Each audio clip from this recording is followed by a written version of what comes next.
Si chiude il John Kennedy di Santa Croce e Camerina l'anno solare e con esso il girone d'andata del Milazzo di Mister Ferrara in cerca di punti fondamentali per non perdere terreno dal gruppo di testa. A fronteggiarli il Santa Croce e Camerina di Mister Lucenti, che a sua volta cerca un acuto che manca oramai da 5 giornate, eccezion fatta per l'exploit interno contro il Rosolini. Dirigeva l'incontro il signor Angelo Gulisano della sezione 10 Reale, accesi come lui anche gli assistenti Sebastiano Grasso e Orazio Fazio. Consolidato 3-4-3 per i mamertini con la conferma di Lo Monaco tra i pali, davanti a lui trittico formato da Caldore, Marino e Russo, Presti al fianco di Alosi in mediana, da agire come tornanti di centrocampo, a destra Franchina, a sinistra La Piana, recuperato in extremis da un fastidio muscolare, in avanti l'estro di Cambria, dietro le due punte Ancione e Petrullo.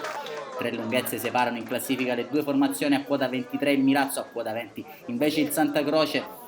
Terreno di gioco che si presentava quest'oggi in pessime condizioni e non faciliterà la vita alle due formazioni nello sviluppo del gioco. Si può partire agli ordini del fischietto accese col Milazzo che opera il primo tentativo pericoloso in avanti al nono di gioco, con Petrullo che potrebbe sfruttare lo scivolone di Alma, calcia però addosso a Cavone, abilissimo a sbarrargli lo specchio di porta. La risposta dei locali è tutta in questo destro sballato di Tomaino, abbondantemente alto sulla porta difesa da Lo Monaco. Al 23esimo ancora una disattenzione della retroguardia locale, potrebbe spianare la strada da Losi che prova a prendere il centro del campo, lascia andare il sinistro che risulta però debole e centrale. Alla mezz'ora lancio lungo dalle retrovie che trova la torre aerea di Nassi per Scerra, manca il bersaglio grosso, il numero 11 in azzurro. Minuto 35 La Piana per i mamertini trova un buono spunto sul binario mancino, serve sul secondo palo dove arriva Cambria da buona posizione, calcia però a fondo campo. Al 37esimo episodio dubbio della gara con Caldore già morito che per questa spallata ai danni di Tomaino verrà mandato anzitempo negli spogliatoi dal direttore di gara Gulisano. Piuttosto zelante la decisione del direttore di gara Acese. Milazzo ora in inferiorità numerica, costretto a giocare per oltre un'ora di gioco in 10 contro 11. Tra le proteste generali non si perderà però d'animo la formazione di Mister Ferrara, che esce il meglio di sé in queste situazioni di difficoltà, con Ancione che mette il pallone sul secondo palo. La Piana arriva all'appuntamento ma manca l'incornata vincente, e questa l'ultima emozione della partita dell'ex Roccella che lascia il campo ad Ardiri. Si passa ora un 3-4-2 con l'ex Camaro che si posiziona al centro della difesa con Marino e Russo ai suoi lati, e Cambria dirottato sulla fascia mancina in chiusura di primo tempo. Al 43esimo è Di Rosa a provarci, il mancino viene però neutralizzato da Lo Monaco, poi Scerra aveva provato ad avventarsi sulla sfera in posizione però di offside. Termina così il primo tempo, duplice fischio al direttore di gara Gulisano e squadre negli spogliatoi sul risultato ad occhiali. Milazzo in inferiorità numerica che ora dovrà letteralmente gettare il cuore oltre l'ostacolo. Si torna in campo nella ripresa ancora con i mamertini che operano una buona offensiva, il tacco di Petrullo libera Franchina al tiro, il bolide però trova i guantoni di Cavone.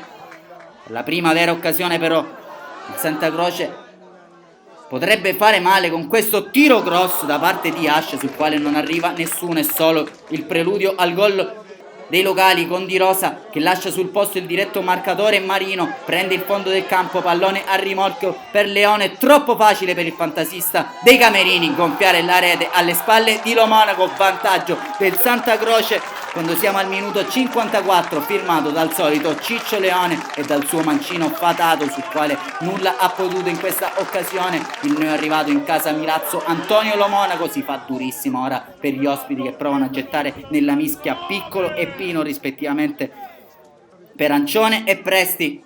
Troveranno però l'acuto giusto al minuto 76 quando Ciccio Alosi posiziona il pallone dai 30 metri.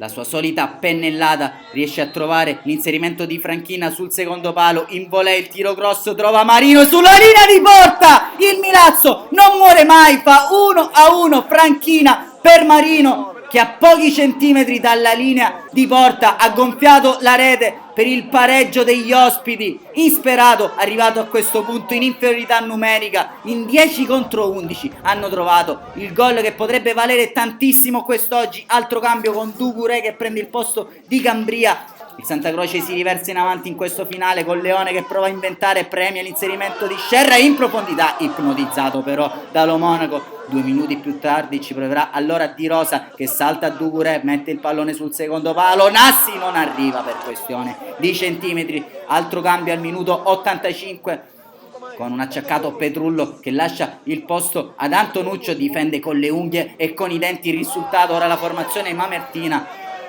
Il Santa Croce invece vede svanire le speranze di portare a casa l'intera posta in questo destro sballato di Leone. Termina così la partita, triplice fischio del direttore di gara e game over al John Kennedy. Santa Croce e Milazzo si dividono la posta 1-1. Termina così l'anno solare dei mamertini con un buon punto che gli permette di salire a quota 24 in classifica. Al vantaggio di Leone ha risposto Marino per il Milazzo. Un saluto allora da Claudio Costanzo e da tutta la Wii Sport che vi rimanda al prossimo servizio.